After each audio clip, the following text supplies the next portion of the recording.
ga waɗanda suke tunanin cewa idan suka je kan Vidmate ko kuma kan TikTok za su riƙa samun fina-finai, to lalle kun yaudari kanku kuma lalle ba fina-finan Indiya kuke son ku kalla ba.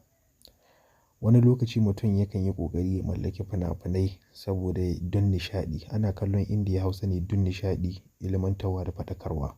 Amma da yawan mutane suna kallonsa don nishaɗi da ɗebe kewa. Wannan tabbas wannan shine dalilin da ya sa kamfani yake natsuwa ya kashe dare babu rana ya muku aiki. Amma idan kuka ce ba za ku sayi fina-finai ba, to ku gaya min ya za a yi Indiya Hausa a ci gaba da ba ku fina-finai. YouTube babu yadda za a yi mu riƙa saka muku fina-finai saboda fina-finan siyan su ake yi. Majoritin Hausawa sun fi son abin banza.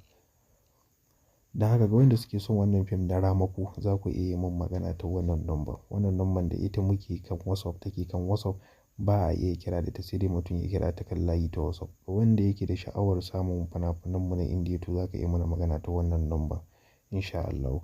Wanda za ka riƙa samun duk wasu sabbin fina-finai idan muka ɗora a kafafen sada zumunta. Wannan number da waccan number su ne lambobin kamfani wanda za ka iya tuntuɓar mu in sha Allahu. Dukkan wanda yake son fina-finan mu za ka iya samun su a cikin farashi mai sauƙi. Sunana Muhammad Abdul kamar yadda kowa ya sani, shugaban sashe na ɓangaren fina-finai Indiya Hausa. Nake cewa ku zo ku sayi hajojin mu na sabbin fina-finan mu inda muka saka yau. Mun gode sosai.